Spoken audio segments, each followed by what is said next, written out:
y comparto la presentación.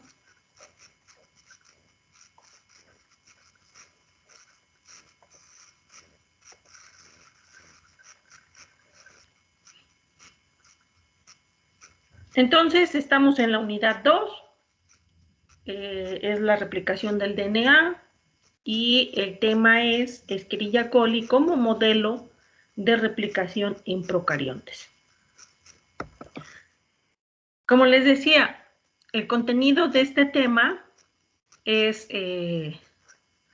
describir el proceso de replicación, proceso de síntesis de DNA, a través de 3 etapas, que es el inicio, la elongación y la terminación.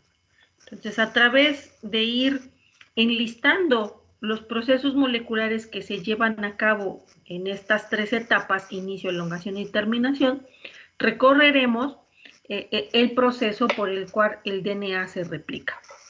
Y hacemos énfasis aquí en la síntesis de la cadena retrasada a través de los fragmentos de Okazaki, para que quede perfectamente comprendido cómo es que se puede hacer la síntesis simultánea y coordinada por una DNA polimerasa 3 de una cadena continua y una discontinua. Y de ahí, pues, la actividad de las otras enzimas que están participando en la replicación. Una vez conocido esto, vamos a contrastar lo que sucede con el eucariote. Pero hoy nos vamos a dedicar a el modelo de replicación en procariontes, basándonos en todo lo que se conoce acerca de Escherichia coli. Bueno, como ya les he estado repitiendo en clases anteriores, la replicación inicia en un solo sitio. En procariontes hay un punto particular en el cromosoma en donde se va a iniciar la replicación. Ese punto es finalmente una secuencia de nucleótidos. Y a esa secuencia de nucleótidos se le ha denominado como ORI-C. Así se conoce, ORI-C. Esta es una representación gráfica de el cromosoma de Escherichia coli. Es mucho más grande de lo que está aquí representado. ¿Por qué? Porque hemos visto de datos que más o menos una bacteria puede tener alrededor de 5,000 genes. Puede tener 4,500, 4,000 y tantos, ¿no? O 5,000 y tantos, ¿no? Pero en promedio puede tener aproximadamente unos 5,000 genes. En esta representación, pues solamente estamos viendo una fracción de esos 5,000 genes. Vean, este representa el cromosoma circular cerrado que se va a replicar en el proceso de síntesis de DNA, ¿no? Y solamente está representándose unos cuantos de esos 5,000 genes en promedio. Es como para dar noción de lo que estamos hablando. Desde un principio yo me interesé porque ustedes dimensionaran las cosas y se dieran cuenta de que estamos hablando de una gran cantidad de información. Y si uno compara el tamaño de ese origen de replicación, el tamaño de esta secuencia de DNA que es el origen de replicación, el ORI-C, pues es un pedacito. Miren, aquí está representado el origen de replicación. Incluso solamente está representado con una rayita. Esta rayita representa el origen de replicación. Esto que está aquí. Si lo contrasta uno con todo el resto de la información, pues esta secuencia ORI-C es un pedazo minúsculo de secuencia comparada con todo el resto de la información que constituye el genoma. ¿sí? Este origen de replicación tiene 254 pares de bases. Eso es un pedacito pequeñito de DNA.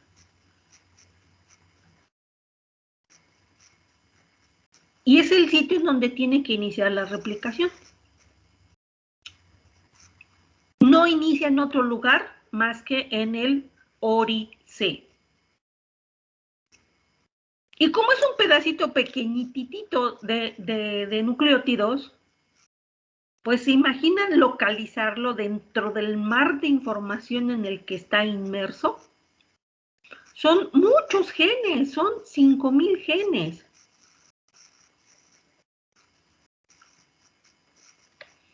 Son megapares de bases que constituyen este cromosoma. E insisto, esto es una representación gráfica, pero sí nos da una idea de que el ORI-C es un pedacitito en comparación con todo el resto de la información. Entonces, ahora imagínense dentro de todo esto localizar al ORI-C, porque recuerden que el material genético de los procariotes también está empaquetado, está súper enrollado constituyendo el nucleoide. Aquí lo vemos estiradito y ahí está pues visible el ORI-C, no está muy fácil de localizar.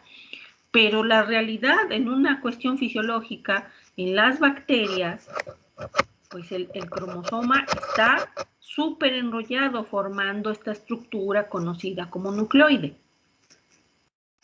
Ahora imagínense localizar ese ORI-C y se tiene que hacer de manera altamente pues regulada, controlada. ¿Por qué? Pues porque solamente se va a replicar el material genético cuando las células vayan a dividirse.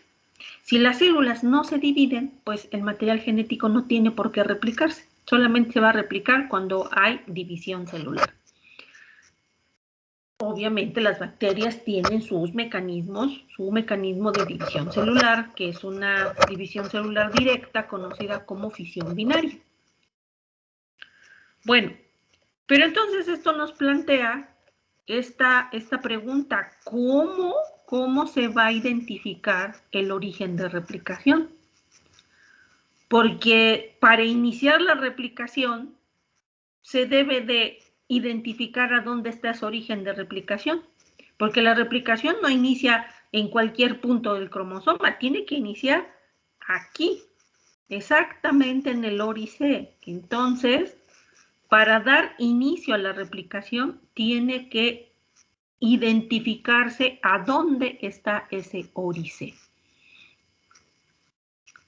Hay que identificarlo y etiquetarlo. ¿Para qué? Pues para que las maquinarias moleculares se recluten a ese sitio y entonces puedan comenzar la replicación. De hecho, la secuencia ORI-C tiene en sí misma sus características de secuencia. Es una secuencia de nucleótidos, pero tiene un ordenamiento en sus secuencias de nucleótidos muy particular, que solamente se encuentra precisamente en este origen de replicación. Y de esa manera uno también podría entender por qué se puede identificar de una manera relativamente fácil. Se puede identificar de una manera relativamente fácil porque el ORI-C tiene una secuencia de nucleótidos muy particular, muy específica, digámoslo así. Y por eso se diferencia del resto de las secuencias que constituyen el genoma. Y por eso se identifica, se etiqueta y luego ya es reconocido por las enzimas para poder dar inicio a la replicación.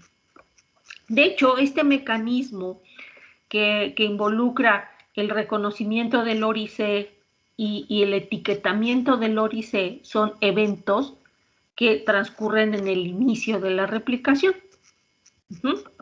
Bueno, pero veamos entonces este ORI-C, ¿cómo es en cuanto a secuencias? Bueno, como les decía yo, el ORI-C es una secuencia si nosotros la vemos desde su inicio hasta el final, pues les dije que son 246 pares de bases. Ajá. Esta es toda la longitud del órice. Ahora, lo que lo hace particular, lo que lo hace específica esta secuencia, es que tiene una serie de repeticiones de secuencias. Tiene, como ven aquí en el esquema, repeticiones de 13 pares de bases. ¿Sí? Son 13 pares de bases. La secuencia de 13 pares de bases es esta que está aquí escrita. Entonces, vean, 2, 4, 6, 8, 10, 12, 13. 13 pares de bases. Donde vean N, puede ser cualquier nucleótido. Puede ser A, puede ser G, puede ser T, puede ser C. Ajá. Y en donde ven ya un nucleótido como tal, eso sí no cambia. En todos los órices de todas las bacterias que se han pues identificado o se han caracterizado, pues así es la secuencia de 13 pares de bases.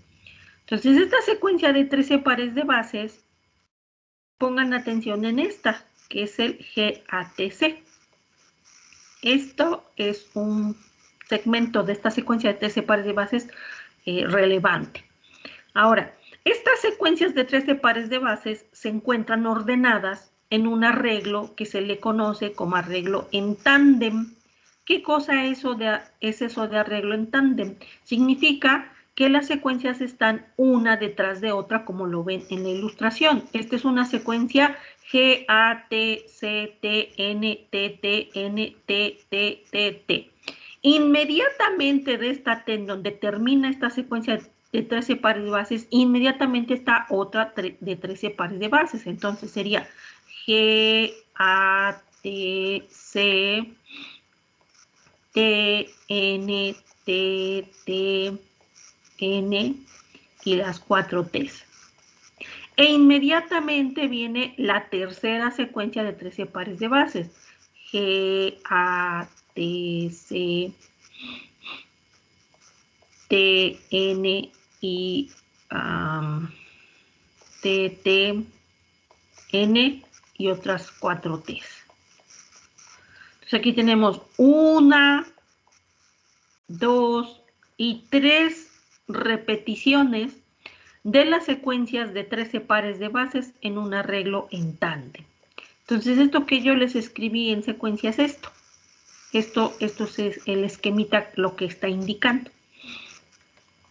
Aparte de las repeticiones, de las 3 repeticiones de las secuencias de 13 pares de bases, tenemos otras repeticiones que son de 9 pares de bases.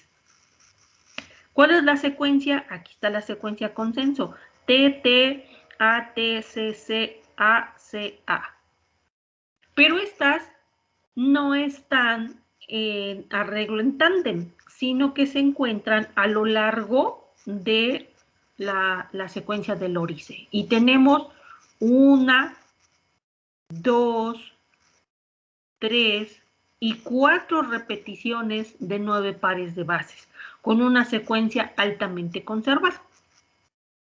Entonces, el órice es una secuencia de 246 pares de bases que se caracteriza porque está constituido por secuencias repetitivas en las cuales tenemos 3 secuencias repetidas de 13 pares de bases que están arregladas una detrás de otra, en tándem.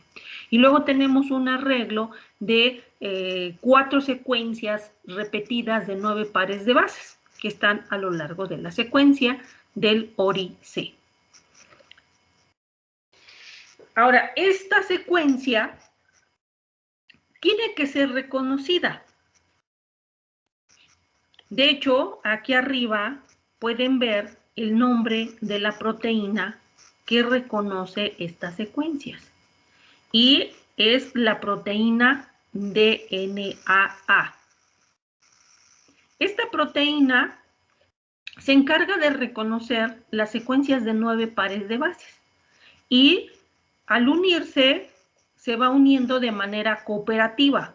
Eso significa que una proteína DNA que se unió a las repeticiones de 9 pares de bases favorece el reclutamiento de otra y esa de otra y de otra y de otra y de otra y de otra y de otra, así, así, favoreciendo entonces una unión cooperativa a estas repeticiones de 9 pares de bases, ¿sí? Y posteriormente, pues entonces ya se realizará el reclutamiento de las otras proteínas que ya hemos estado revisando, ¿sí? De hecho, aquí en esta tablita pueden ver aquellas que ya analizamos, como cuál, como la DNAB, que es la helicasa, como la primasa, como las SSBs, la primasa, que es una RNA polimerasa, la DNA girasa, que es la topoisomerasa 2. ¿Ajá? Pero aquí tenemos unas que no hemos revisado. Y entonces, ¿cómo están participando estas enzimas? Ahorita vimos que DNA se une a estas repeticiones de 9 pares de bases de manera cooperativa. Pero el ordenamiento de la acción de estas enzimas es el siguiente. Para poder reconocer y etiquetar este ORIC y ya recién se puedan unir estas enzimas que hemos estado hablando en las clases pasadas. Entonces vamos a ver, bueno, estas son las repeticiones. Este sería el orden en el cual se van uniendo. Primero que nada tenemos la metilación del sitio ORIC por la enzima DAM metilasa. Y lo que va a metilar es precisamente a las secuencias repetidas de 13 pares de bases. ¿A dónde específicamente? Porque la secuencia pues tiene 13 pares de bases. Entonces les decía yo que pusieran atención en el inicio, que es GATC, porque la DAM metilasa lo que reconoce es precisamente esta secuencia GATC, y a donde adiciona el grupo metilo es en la adenina de la secuencia GATC. Ahí es en donde incorpora el grupo metilo. Esto lo hace en una secuencia, también lo va a hacer en la secuencia siguiente y en la secuencia siguiente. A las adeninas de la secuencia GATC de las repeticiones de 13 pares de bases es en donde se adiciona el grupo metilo por la DAM metilasa. De hecho, aquí en la tablita está especificado. ¿Sí? DAM metilasa metila las secuencias GATC en el ORIC, pero en donde adiciona es en la adenina. ¿Sí? Ahí incorpora el grupo metilo. Una vez que ya se hizo la metilación en las repeticiones de 13 pares de bases, ahora llega al ORIC la proteína DNA. Hagan de cuenta que la metilación funcionó como una especie de, como les mencioné ahorita, como de etiquetamiento. Cuando la célula no se va a replicar, ese ORIC no está metilado. En el momento en que se inicia, en el que se debe de replicar el material genético, entonces ese ORIC se encuentra metilado. Ajá, ¿por quién? Por la enzima DAM metilasa. Entonces, es una etiqueta química que es relevante porque de ahí se desencadena todo lo demás. Si el DNA en el sitio ORIC no está metilado, la proteína DNA no se puede reclutar. Entonces, es una serie de pasos consecutivos que se van dando y que uno precede al otro para poderse ir encadenando o concatenando estos eventos. Entonces, la metilación del ORI-C es el primer evento que ocurre y ya metilado el DNA, ahora sí, DNA-A puede reconocer el ORI-C. Específicamente, ¿dónde? Lo que se va a unir es a las repeticiones de 9 pares de bases. Ya después de que eso sucede, pues hay una estimulación del inicio de la replicación por la proteína HU. Y una vez que ya está etiquetado y esta proteína DNA ya se unió al ORI-C, ahora sí ya se puede reclutar la helicasa, que recuerden que es la DNA-B. Pero la DNA-B no se une sola, sino que necesita la asistencia de una proteína conocida como DNA-C. Entonces, DNA-C lo que hace es asistir a la DNA-B, ayudarla para que pueda reclutarse al DNA y hacer el desenrollamiento de la doble hélice y con eso el establecimiento de las 2 horquillas de replicación. Entonces, se desenrolla el DNA y producto del desenrollamiento se tiene inmediatamente que estabilizar. ¿Por cuáles? Por SSB. Y luego entonces la primasa, que es la DNA-G, se va a encargar de la síntesis de los cebadores para la DNA polimerasa 3 y pueda comenzar la fase de síntesis de DNA. Entonces, todos estos eventos que estamos viendo acá, todos pertenecen al inicio. Todo esto es inicio. Lo vamos a ver en representaciones esquemáticas. Cuando uno ve los videos, muchas veces omiten esto del ORI-C. Permítanme tantito, ¿sí?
Continuamos.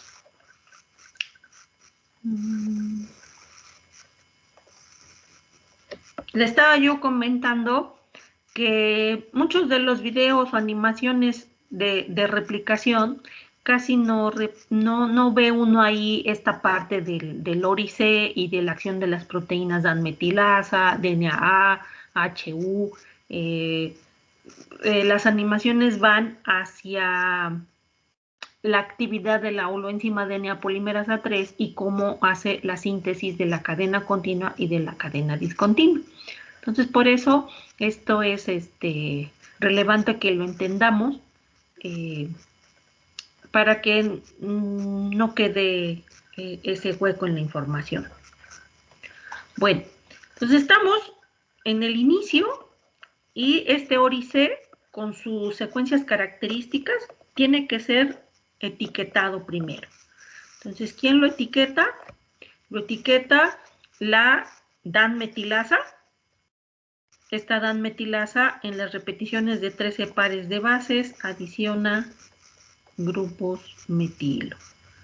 en la adenina de la secuencia GATC. También secuencia GATC, entonces ahí adiciona el grupo metilo.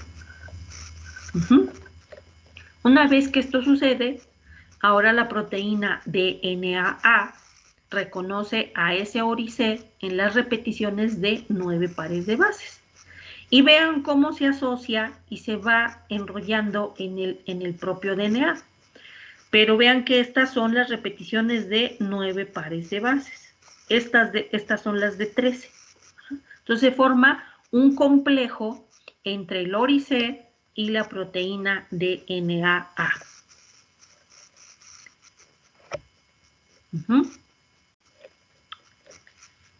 ¿Por qué? ¿Por qué razón en las repeticiones de 13 pares de bases no se une? Porque, pues las cosas no están así nada más porque sí. Fíjense, vimos que la secuencia del ORI-C tiene muchas, aquí, timinas y adeninas. Timina, timina, timina, timina, timina, timina, timina.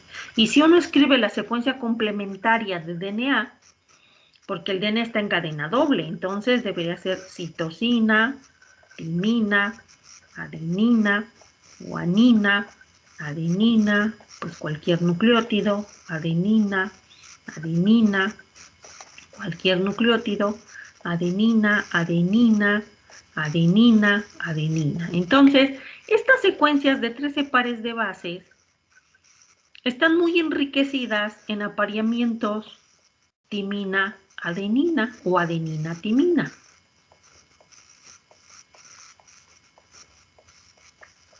Y estos son dos puentes de hidrógeno, que resultaría mucho más fácil de desnaturalizar, de eliminar esos dos puentes de hidrógeno para poder iniciar la replicación. No de embalde, entonces, estas repeticiones tienen este enriquecimiento, porque así es mucho más sencilla y fácil la desnaturalización del DNA. Si estas secuencias tuvieran enriquecimiento de citosinas, guaninas, ahí son 3 puentes de hidrógeno. Citosinas, guaninas o guaninas, citosinas son 3 puentes de hidrógeno. Y eso hace mucho más complejo y difícil la desnaturalización. Por eso aquí vemos en la animación que una vez que la DNAA se unió, pues estas secuencias ricas en AT del ORI-C pueden desnaturalizarse. Los puentes de hidrógeno, los dos puentes de hidrógeno pueden quitarse con mucha facilidad. Ajá. Y entonces se pueda reclutar la DNA B, que ya es la helicasa, pero con la asistencia de la DNA C. Vean que hay un complejo, hay una formación de un complejo entre la DNA B y la DNA C. Las dos están asociadas, están interaccionando, y la DNA C lo que está haciendo es asistir a la DNA B, que vean aquí ya se unió, aquí está una DNA B ya montada sobre el DNA. Recuerden que su estructura es hexamérica, es un anillo hexamérico, y que en el orificio del anillo es en donde queda ahí la cadena sencilla de DNA. ¿Sí? Y DNA B ya queda aquí montada en el DNA, y DNA C se disocia. Como ven aquí, se disocia porque su función de DNA C fue asistir a DNA B para que pudiera interaccionar con el DNA y quedar ya ahí montada en la cadena sencilla para poder hacer su actividad de helicasa. Y las SSBs estabilizar las cadenas sencillas. ¿Sí?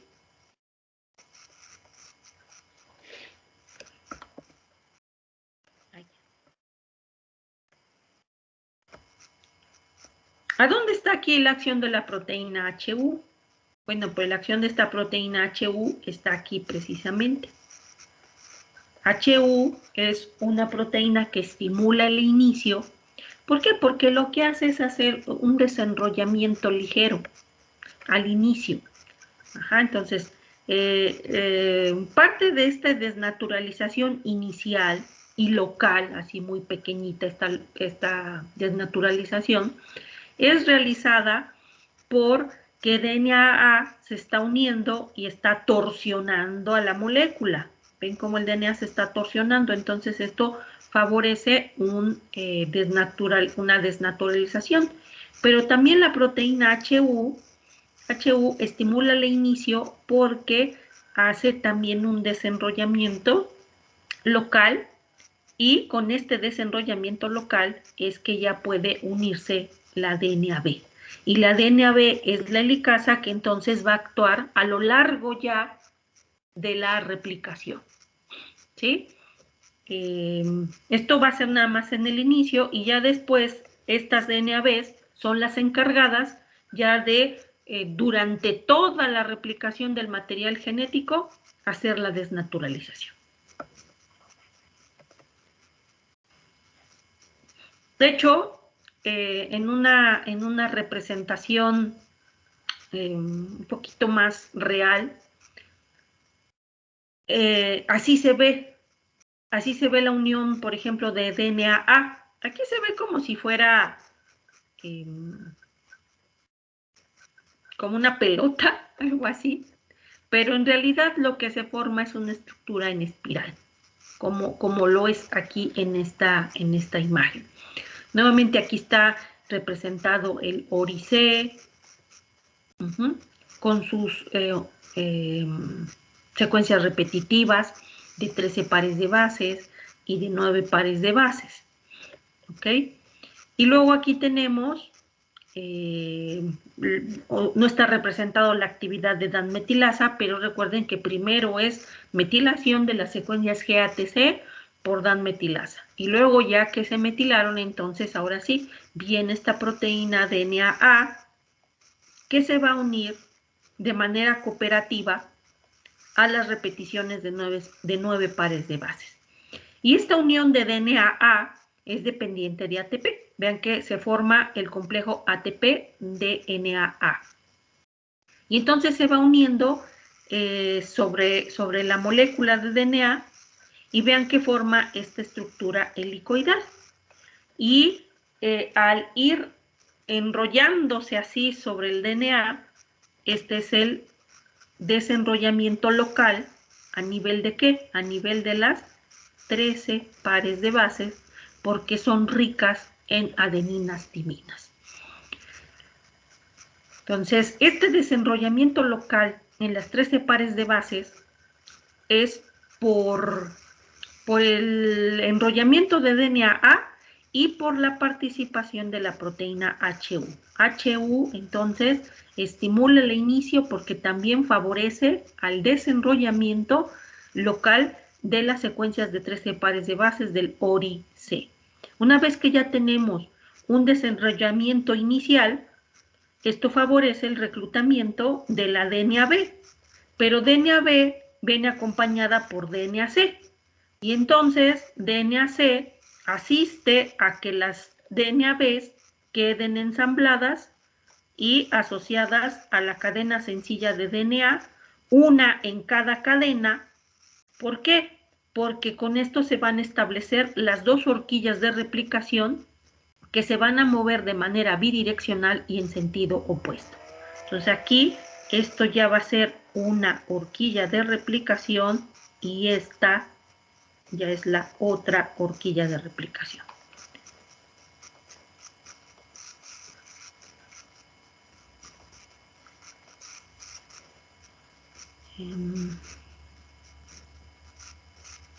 Entonces, esta es una horquilla y esta es la otra horquilla. A cada una le toca su helicasa.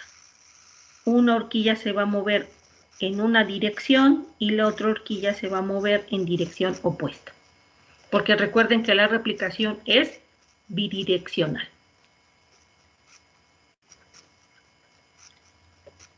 Después de que ya quedó ensamblada esta DNA-B o helicasa, las SSB se tienen que unir, estabilizar las cadenas sencillas. Y recuerden que la primasa tiene un dominio de unión helicasa. En su estructura que vimos, la primasa tiene un dominio por el cual se asocia con la helicasa. Entonces, ya la primasa se asocia a la helicasa y al asociarse a la helicasa, entonces, pues ya puede hacer la síntesis de los cebadores. Cebadores para cadena continua, cebadores para cadena discontinua. En cada horquilla de replicación hay una helicasa, hay su primasa, hay dos cadenas molde de DNA y se van a sintetizar una cadena continua y una cadena discontinua. Cada horquilla de replicación también va a reclutar a su holoenzima DNA polimerasa 3. Entonces, hasta aquí es el evento de inicio. ¿Hay alguna duda?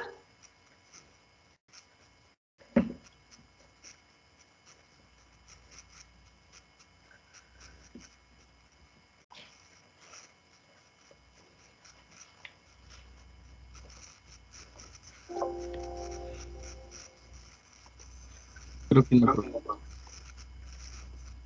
No, gracias. ¿Todo está muy claro? ¿O es muy confuso todo?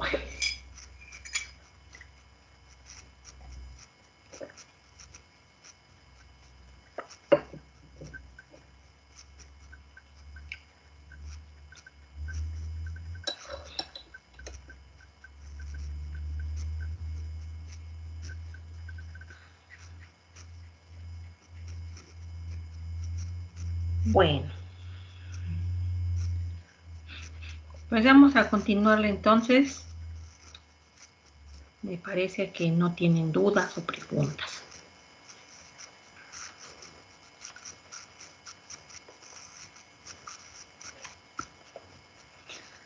Una vez que ya está todo esto, pues ya se puede reclutar la holoenzima DNA polimerasa 3, una a cada horquilla de replicación.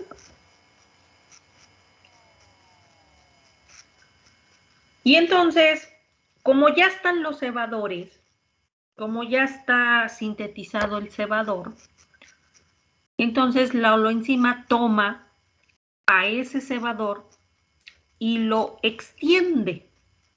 Por eso a la etapa de síntesis de DNA se le llama etapa de elongación. ¿De dónde viene esta cuestión de elongación? Pues porque como hay un pedazo preexistente, que sería la cadena cebadora, la holoenzima entonces lo que va a hacer es alargar el cebador. Entonces es un proceso de alargamiento del cebador porque va adicionando nucleótidos, va incorporando nucleótidos y entonces va elongando o alargando el cebador. Por eso se le llama así, etapa de elongación. Pero finalmente, pues en la etapa de elongación es en donde se hace la síntesis del DNA, en donde la holoenzima con sus dos núcleos se va a encargar de hacer la síntesis de la hebra continua o líder o adelantada y con su otro núcleo la síntesis de la cadena retrasada a través pues de la síntesis de estos pequeños fragmentos de Okazaki. Recuerden que esta holoenzima es una enzima multimérica, tiene muchas subunidades y está actuando de manera coordinada o sincrónica para ir sintetizando en dirección 5'3' ambas cadenas. Pero como ya vimos, pues una lo tiene que hacer por pedacitos. ¿Por qué razón? Pues por la dirección de la cadena molde. Entonces, en las etapas de la replicación es el inicio, que ya vimos todos los pasos que suceden. Una vez que ya están los cebadores, En el momento en el que la DNA polimerasa 3 empieza a adicionar los nucleótidos de DNA, eso ya es elongación, eso ya es síntesis de DNA. Y entonces aquí vemos que pues durante la elongación, la DNA polimerasa 3 pues va sintetizando la cadena continua.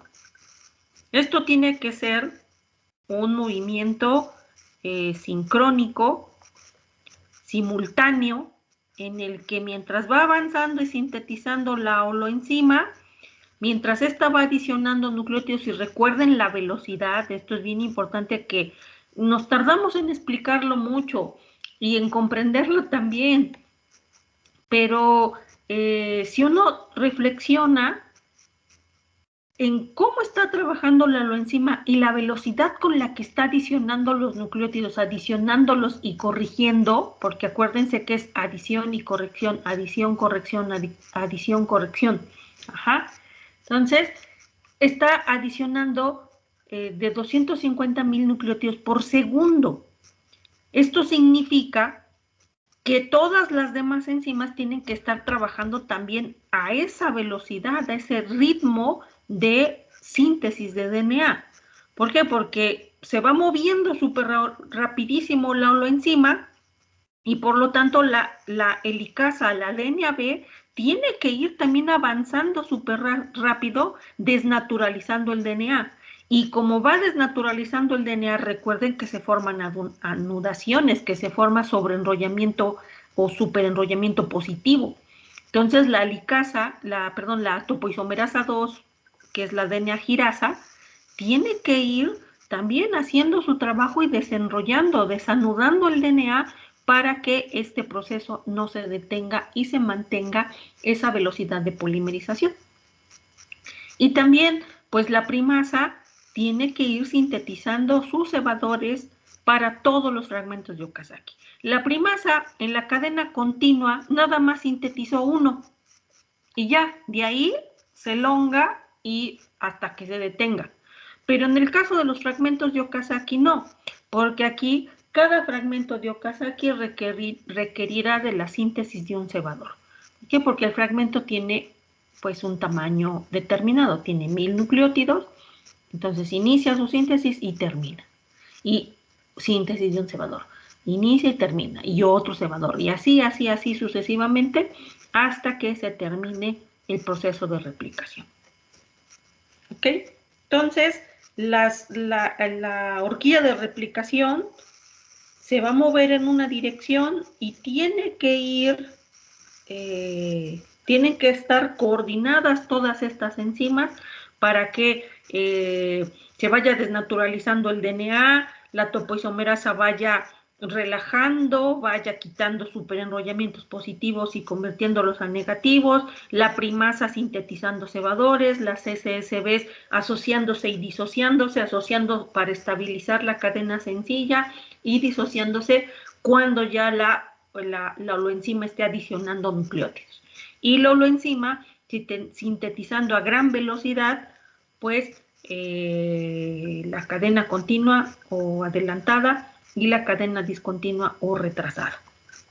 Y como vayan saliendo los fragmentos de Okazaki, como recién vayan saliendo, ¿qué hay que hacer? Bueno, pues la DNA polimerasa 1 debe de quitar estos cebadores y la DNA ligasa sellar esas mellas que quedaron al final. Y conforme se va avanzando, ya los fragmentos de Okazaki ya se van uniendo y en el momento en que termina la replicación, pues ya esa cadena continua, ya discontinua, pues ya está, ya no está en fragmentos, sino que ya está continua en realidad. ¿Sí? Bueno, entonces, ¿qué vamos a entender por elongación? La elongación va a ser la adición de desoxirribonucleótidos por la holoenzima DNA polimerasa 3 para hacer la síntesis de ambas cadenas nuevas en cada horquilla de replicación.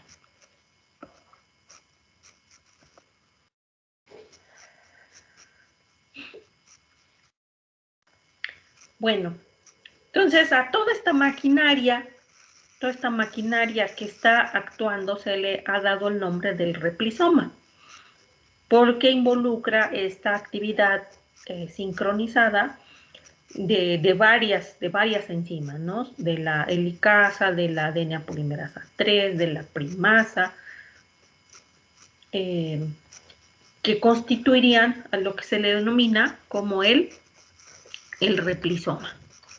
¿Sí? Bueno. Pues entonces vamos a explicar por pasos cómo se haría la síntesis del fragmento de Okazaki. Con la cadena continua no hay ningún problema. Está muy fácil su comprensión, ya lo hemos explicado, ya hemos mencionado la dirección de las cadenas, ¿no? Y hemos dicho que en un DNA parental, pues está constituido por dos cadenas antiparalelas. Un DNA original que se va a replicar está formado por dos cadenas antiparalelas. Si representamos esto en una horquilla de replicación, entonces aquí tenemos una cadena que iría en dirección 5 a 3'.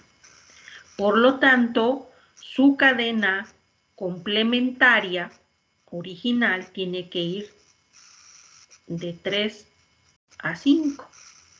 Y aquí entonces estamos viendo que perfectamente son antiparalelas. Cada una de estas, al desnaturalizarse, va a servir de molde para la síntesis de una cadena nueva. Y si tomamos la que va en dirección, como vemos aquí, 3 a 5, su cadena nueva complementaria tendría que cumplir también esa condición de que sea antiparalela. Entonces, tiene que ir obligatoriamente en dirección 5 a 3. Esta sería la cadena continua y se polimerizaría sin ninguna limitación. Solamente lo único que se necesitaría, ¿qué es? ¿Cuáles son los requisitos para iniciar la replicación? Pues un molde de DNA de cadena sencilla. Necesitamos deoxinucleótidos, que los vamos a representar como DNTPs. Es una cantidad grande de nucleótidos, que sea DATP, DCTP, DGTP, DTTP. Esta D significa deoxi. Necesitamos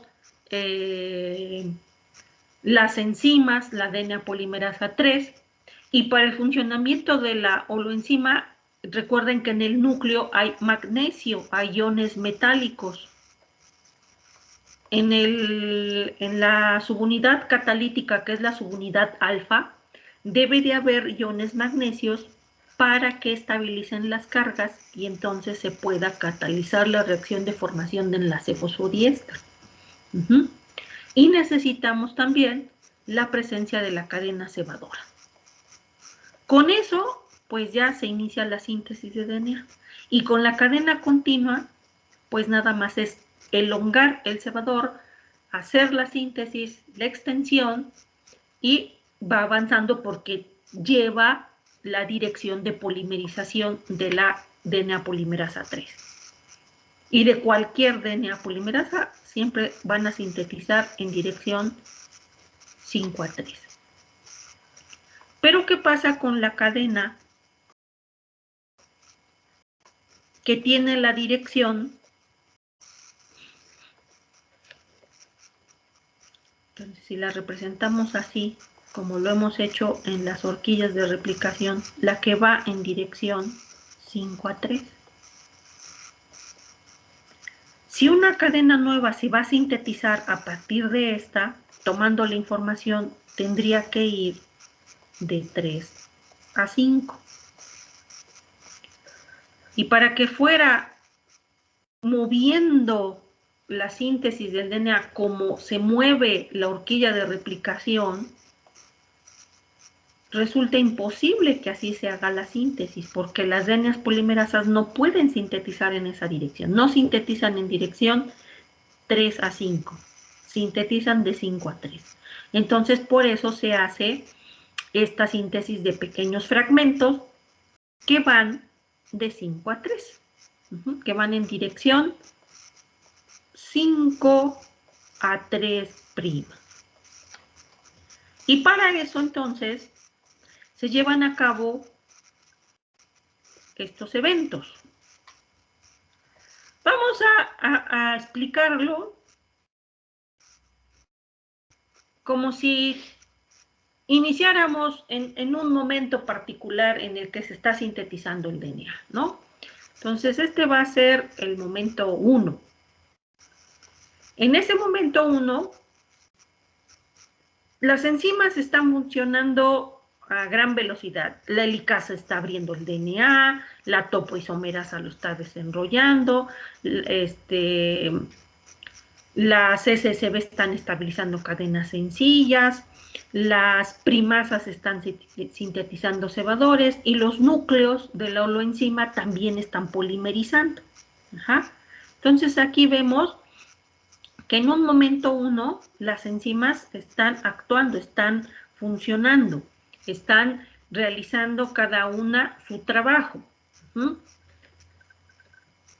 Mientras la holoenzima está sintetizando la cadena continua y también está procediendo a la síntesis de un fragmento de Okazaki, la helicasa continúa su trabajo, tiene que ir abriendo la doble hélice, está abriendo, y mientras está abriendo, se están generando cadenas sencillas. Y en este punto número 2, la primasa hizo la síntesis de un cebador.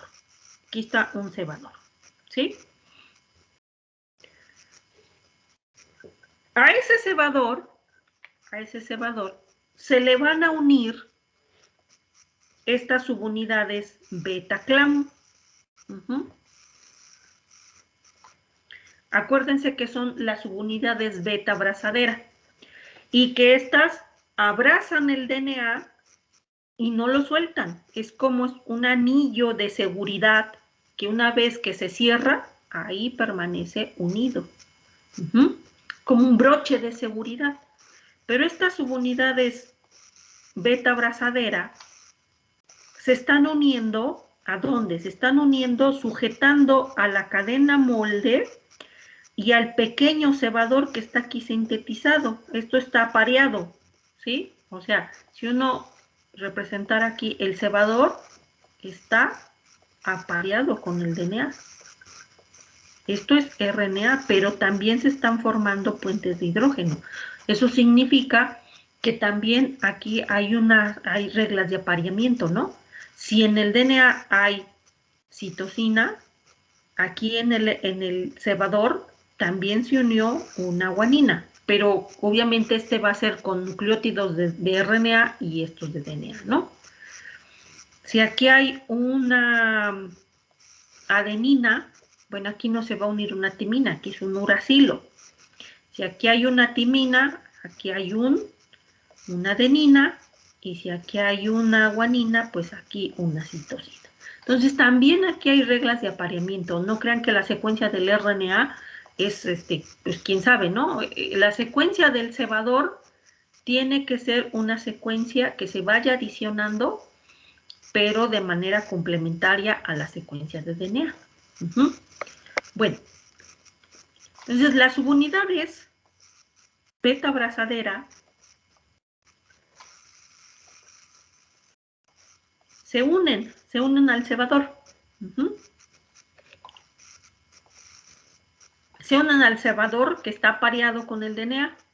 Entonces aquí tenemos ya las beta-clam ya en su conformación cerrada, asegurando el DNA como si fuera un broche de seguridad. Y esto se asocia con el complejo de carga. Aquí tenemos complejo de carga. ¿Se acuerdan que que la holoenzima DNA polimerasa 3 era un dímero asimétrico, porque aquí, como lo vemos, están un núcleo, dos núcleos, las subunidades tau y el complejo de carga. Bueno, se asocian entonces las subunidades beta abrazadera, ya con el DNA sujetado, se asocian al complejo de carga. Para ese entonces, el núcleo de polimerización de la cadena discontinua ya habrá avanzado, ya habrá sintetizado ese fragmento de aproximadamente unos 1000 nucleótidos. Ajá. Ya habrá terminado la síntesis. Y en el momento en que se termina la síntesis, entonces, ese fragmento de Okazaki se desprende del núcleo, se disocia del núcleo, y al disociarse se disocia con todo y sus subunidades beta. Entonces, esto que estaba aquí sujeto, este pedacito que era un fragmento de Okazaki, literalmente se desprende del núcleo, este DNA, este pequeño fragmento, pero se disocia con todo y sus beta clan. Inmediatamente el complejo de carga lo que hace es asociar a estas beta abrazaderas que estaban aquí, estas beta abrazaderas, las asocia con el núcleo de polimerización. Y entonces tenemos que la DNA polimerasa 3 entonces ya tiene su cebador y puede volver a hacer síntesis de un siguiente fragmento.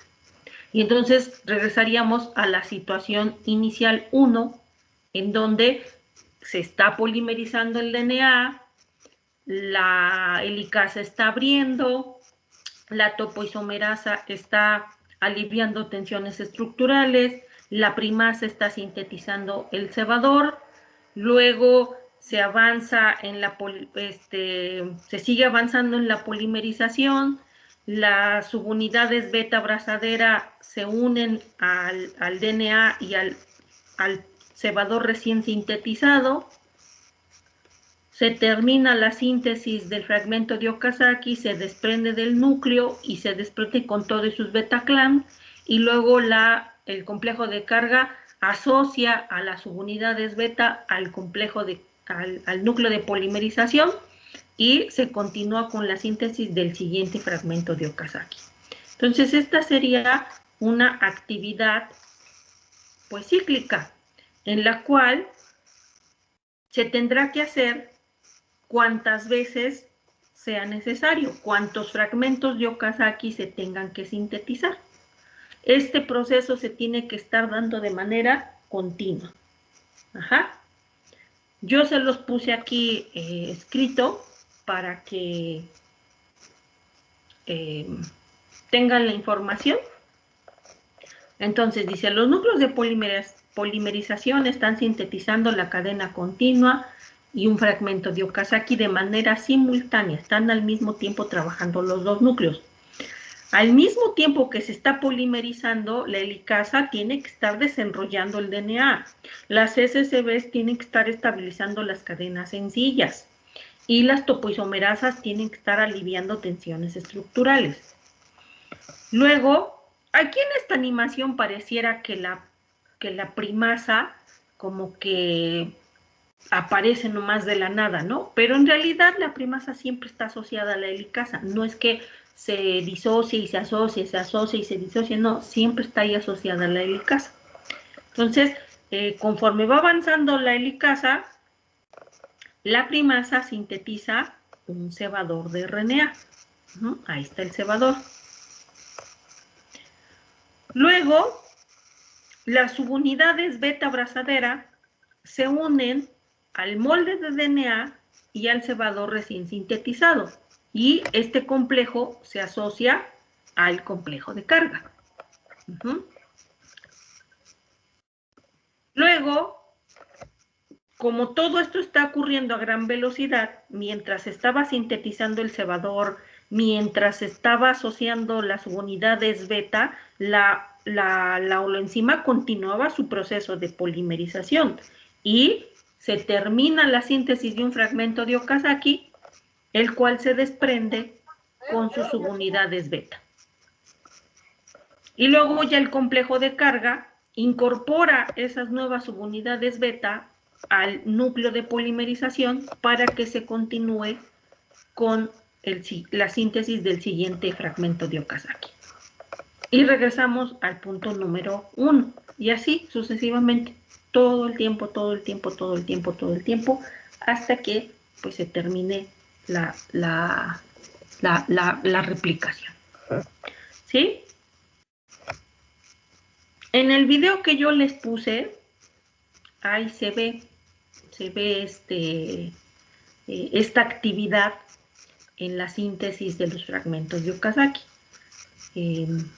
Les recomiendo mucho que lo vean, porque con eso también nos facilita la comprensión.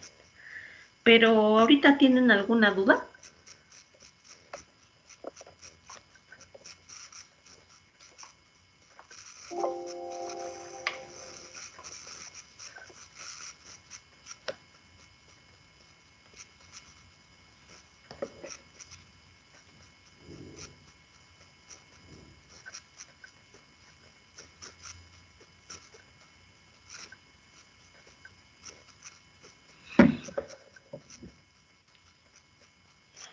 Que se me hace que ya se durmieron. No, profesora.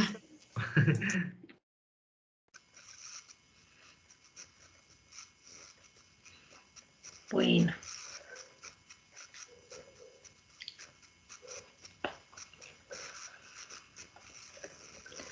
Pues no es tan complejo en realidad. A veces tiene uno que ir construyendo todos estos procesos en la mente. Pues, tiene uno que irse imaginando el proceso y ayudándonos de una explicación, de una imagen, de un video, de una lectura que ustedes también hagan, pueden ir construyendo esta imagen, este proceso. Hay un video que les puse de recomendación que es de la DNA polimerasa, pero en eucariotes.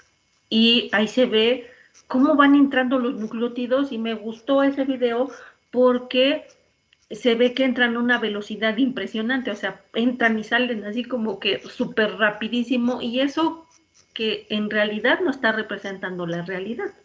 Ajá. Pero es más acercado a cómo estaría sucediendo todo este proceso, a la velocidad con la que se está haciendo. No sé si ya han visto los videos, si les han servido, coméntenme.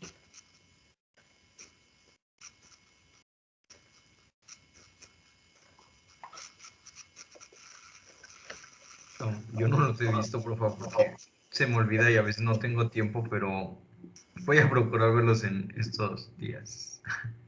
En serio, véanlos porque a veces por más que uno les trate de explicar de una manera lo más sencillo posible y que se pueda comprender, ver un video, ver una representación animada abre mucho la comprensión. Entonces, todos los videos que les sugiera, véanlos. Son cortitos, no se van a tomar mucho tiempo en verlos. ¿Alguien más que comente si sí ha visto los videos? Ajá, yo sí los he visto, pero siento, bueno, a veces se cortan como pasos, así que a veces no los vemos en clase, pero sí están bien. Ok. Gracias, Jonathan. Bueno.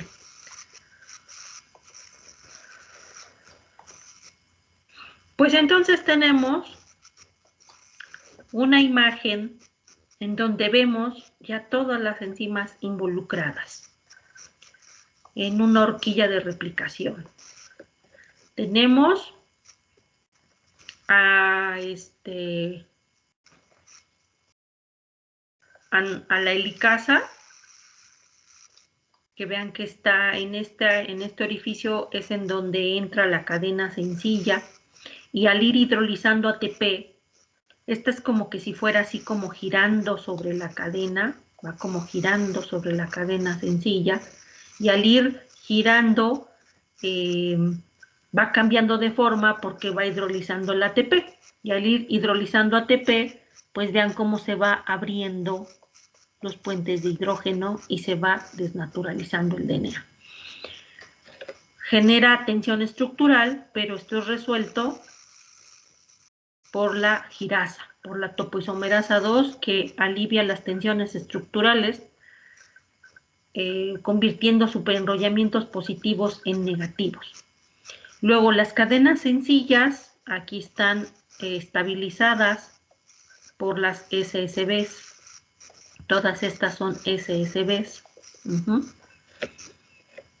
Luego tenemos la primasa, que se encarga de hacer la síntesis de las cadenas cebadoras, y nuestra holoenzima DNA polimerasa 3, que tiene dos núcleos de polimerización, uno que está sintetizando la hebra continua o adelantada, que va en dirección 5A3', porque tiene la dirección de síntesis del DNA al cual cataliza la enzima, la DNA polimerasa, y el otro núcleo que está sintetizando pequeños fragmentos de Okazaki. Esos fragmentos de Okazaki se hacen porque la cadena complementaria, esta cadena nueva, tendría que ir en dirección 3A5, pero no se puede, y tampoco se puede hacer de manera continua. No hay forma de hacerlo de manera continua porque la dirección de catálisis no es de 3A5, es de 5A3. Por eso, de 5A3 se hace la síntesis de un cebador y luego la síntesis de un pequeño fragmento. Aquí está un cebador, un pequeño fragmento. Pero conforme va avanzando, pues estos núcleos, ¿cómo es que se puede hacer de manera sincrónica todo esto? Pues el núcleo de polimerización de la cadena continua va avanzando, va adicionando nucleótidos, así, mientras este núcleo también está adicionando nucleótidos. En cuanto este fragmento de Okazaki se desprende, la polimerización se detiene transitoriamente, o sea, se detiene en muy poquitito tiempo. ¿Por qué? Pues porque ya se terminó la síntesis de un fragmento de Okazaki, pero inmediatamente, vean cómo el complejo de carga está recargando al núcleo con estas beta-clam, pero las beta-clam ya están asociadas al cebador recién sintetizado y a la cadena molde, y entonces recarga al núcleo para iniciar la síntesis de un nuevo fragmento de Okazaki. Entonces, mientras se hace todo esto, que es en realidad poquito tiempo, este núcleo pues hace como una especie de pausa, se detiene tantitito en lo que se recarga el núcleo de polimerización de la cadena discontinua y los dos núcleos avanzan de manera simultánea. Vean ese video, pareciera como, pues como una... Sí, yo pienso ahí como una maquinaria muy sofisticada, porque realmente están operando el DNA, están manipulando al DNA. Todas estas enzimas lo que hacen es manipular el DNA para poder hacer la síntesis. Este video es el que vean.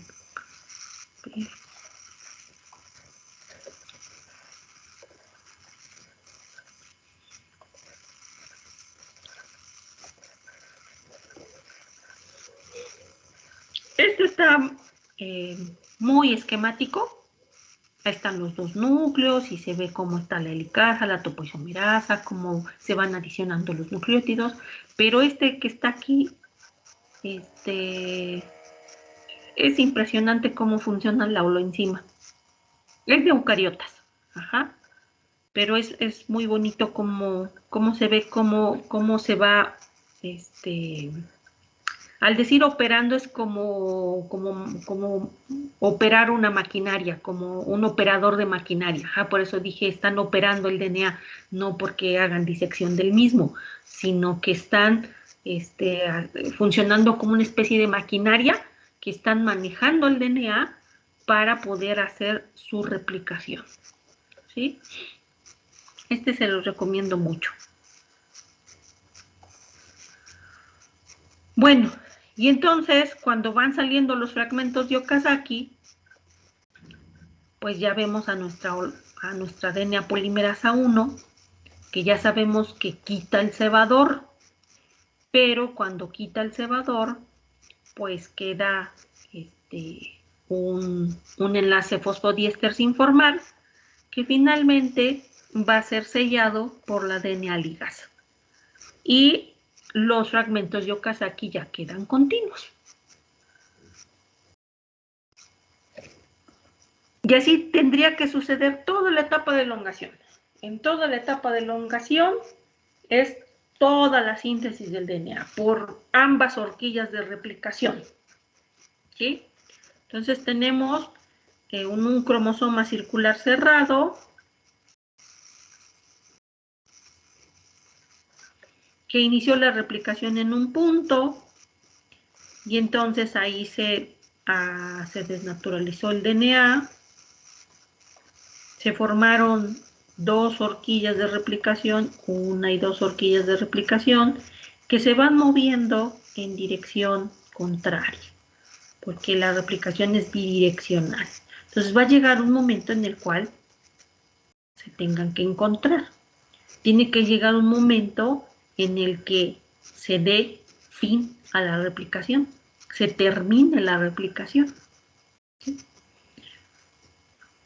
¿Y eso cómo se hace? Bueno, pues la terminación de la replicación. Bueno, aquí está una tablita en donde nuevamente se pone la función de todas las enzimas.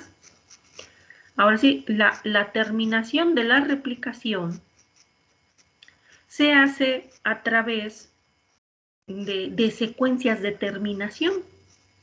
Así como hay una secuencia de inicio, así como hay una secuencia de origen de replicación, que es el ORISEC, que se los acabo de explicar, pues también hay secuencias para terminar la replicación, secuencias de término. Y esas secuencias se le llaman secuencias TER. Porque vienen como de terminal. Es un fin, ahí termina la replicación. Porque ¿qué pasaría si las soloenzimas no se detienen, no se frenan? Pues entonces habría sobrereplicación, porque pensando en que esta es una DNA polimerasa que viene avanzando, viene replicando, y si no se frena, pues va a replicar y va a avanzar y así, y la otra también, y entonces va a haber un proceso de sobrereplicación. Y esto no debe de ser, porque la información genética debe de ser exactamente igual en cuanto a secuencia y en cuanto a cantidad. No puede haber información de más, información de menos, ni tampoco se puede cambiar la secuencia. Entonces, tanto el inicio como el término deben de estar perfectamente controlados. Entonces, hay secuencias de DNA particulares que se les llaman secuencias TER. Y en el cromosoma de las bacterias, vean que tenemos varias secuencias TER. Tenemos 1, 2, 3, 4, 5, 6, 7, 8 secuencias TER. Pero conforme vean los piquitos, estas representaciones gráficas de las secuencias TER, tienen un significado. No es que nada más sea porque sí. Es por la dirección de la secuencia. Vean que unas están en dirección opuesta a las otras. este grupo de secuencias tienen una dirección y el otro grupo de secuencias tiene la dirección opuesta.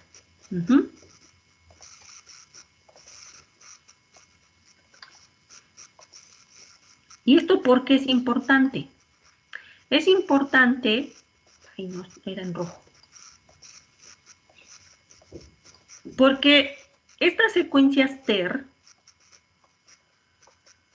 son secuencias de DNA que son reconocidas por unas proteínas que cuando se descubrieron no sabían qué cosa era. O sea, habían encontrado que algo se está uniendo a estas secuencias TER.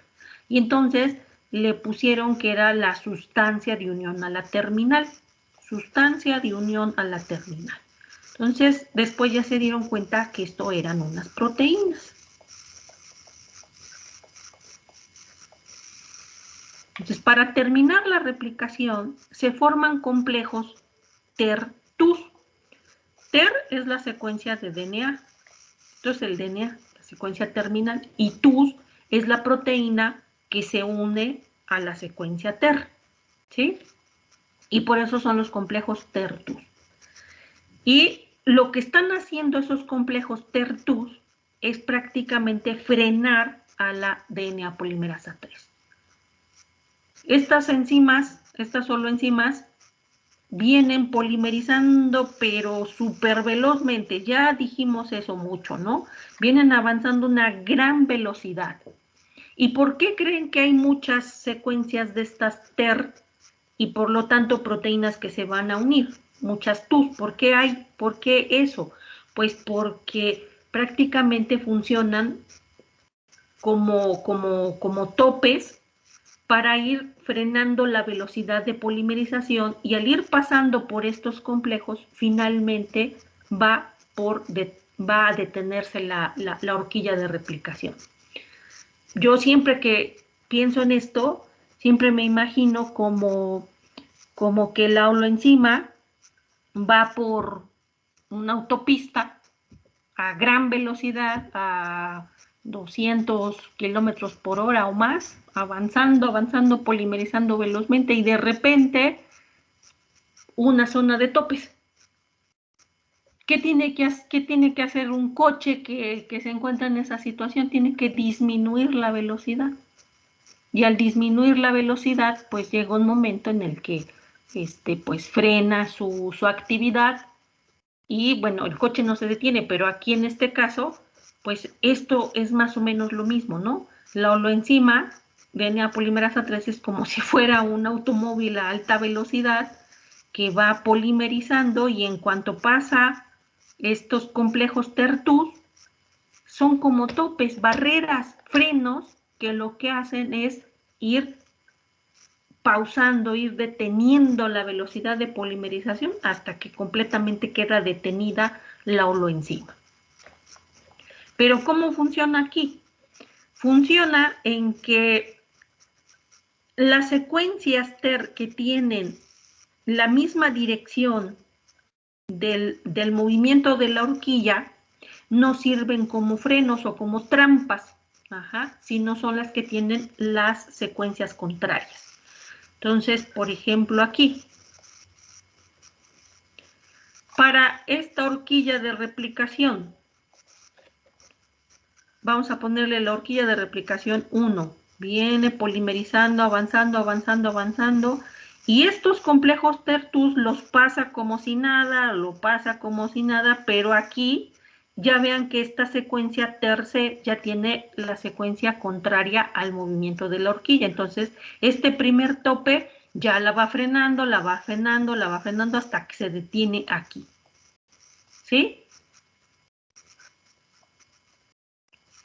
Si vemos a la horquilla, en el caso que sea la horquilla siguiente o la otra horquilla, ¿quién la va a detener? Pues las secuencias o los complejos TER-TUS que tengan la dirección contraria a su movimiento.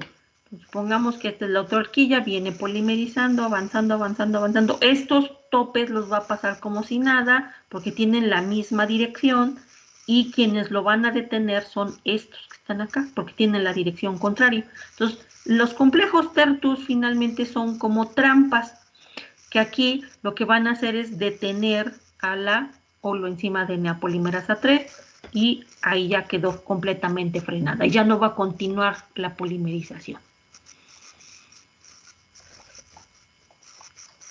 Pero como son dos horquillas que se están moviendo,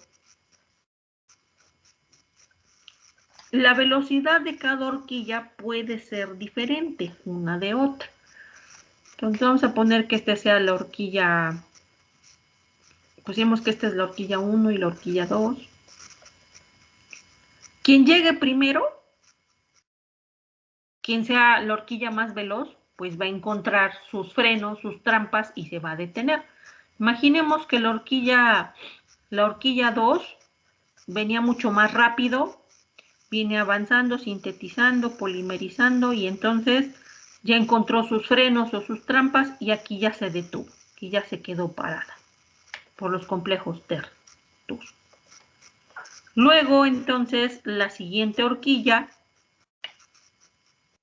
ya no se va a detener por los complejos tertus, sino que se va a detener por coalición, porque como esta horquilla ya fue frenada, entonces cuando llega, pues ya no avanza, porque ya una horquilla ya estaba detenida, entonces se detiene por coalición.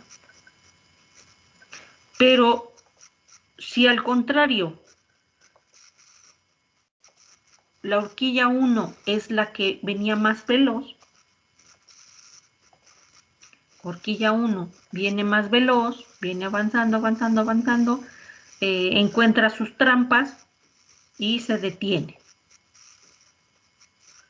Aquí ya quedó detenida la horquilla 1. Y ahora la horquilla 2 es la que es más lenta, entonces va avanzando, y cuando se encuentra la horquilla ya detenida, pues entonces por coalición es frenada y ya se detienen ambas horquillas de replicación. ¿Sí? Entonces, por eso tenemos secuencias TER en una dirección y secuencias TER en otra dirección, para que independientemente de qué horquilla llegue primero, pues entonces se encuentre a sus secuencias TER para poderse frenar, ¿no? A lo mejor no necesariamente tenga que avanzar sobre todas. A lo mejor van muy parejas en velocidad, pero pues a lo mejor esta solamente se detiene aquí en la primera trampa, o no, o pasa a la segunda. No necesariamente tiene que llegar hasta la última secuencia TER para poder frenarse, sino que pues por eso hay varias, para que pues dependiendo de la velocidad esté asegurado el mecanismo de que una se detenga por las secuencias tertus, por los complejos tertus, y la otra por coalición. Y entonces ahí ya se detiene. Quedan las dos horquillas detenidas. Lo vamos a dejar hasta acá, y ya lo último que falta es un pedacito ya un poquito sencillo. Por eso lo vamos a explicar la próxima clase, porque quedamos en que íbamos a dar un tiempecito para hablar sobre las prácticas. Entonces,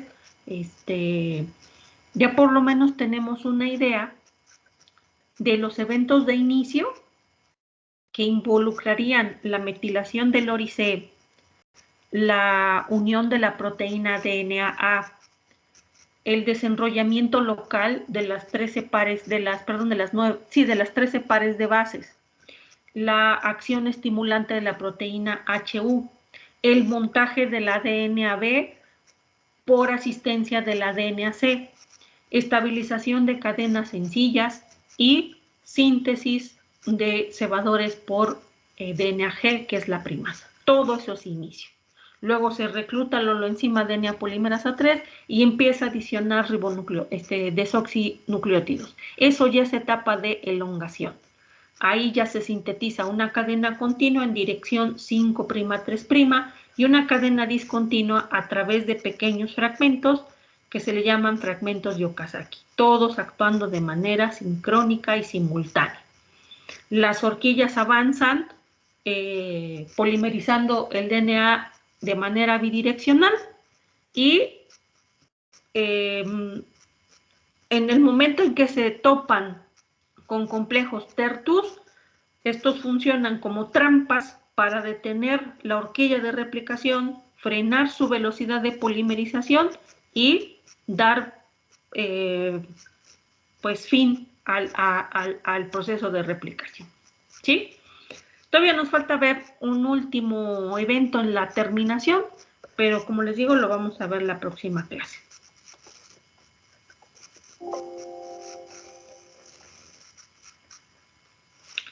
Miren, en realidad pues ya nada más son 2 diapositivas y ya después vamos a ver lo de eucariotas. Voy. ¿Alguna duda?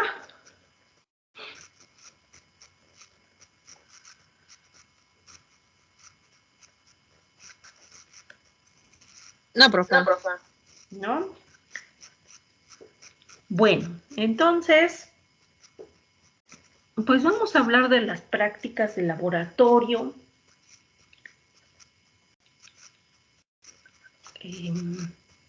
A mí me gustaría escuchar sus opiniones, porque pues sí tenemos que ponernos de acuerdo en varias cosas.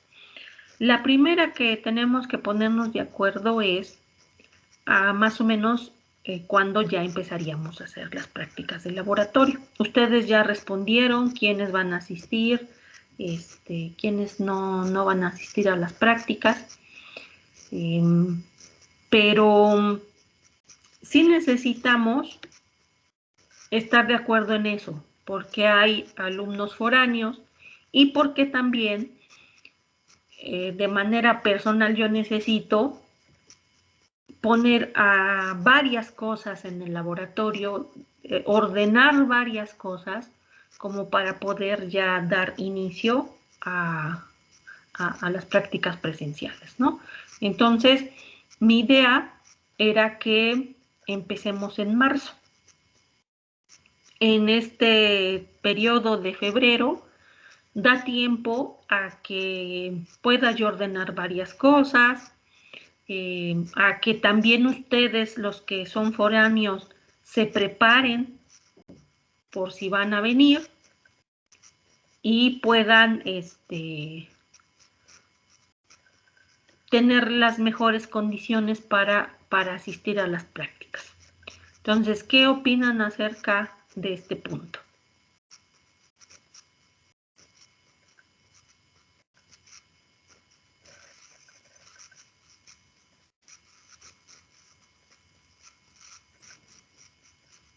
Pues yo considero que es buen tiempo, profe. Para las personas que son foráneas, pues. Marisol, ¿puedes volver a repetir lo que dijiste? Es que se escuchó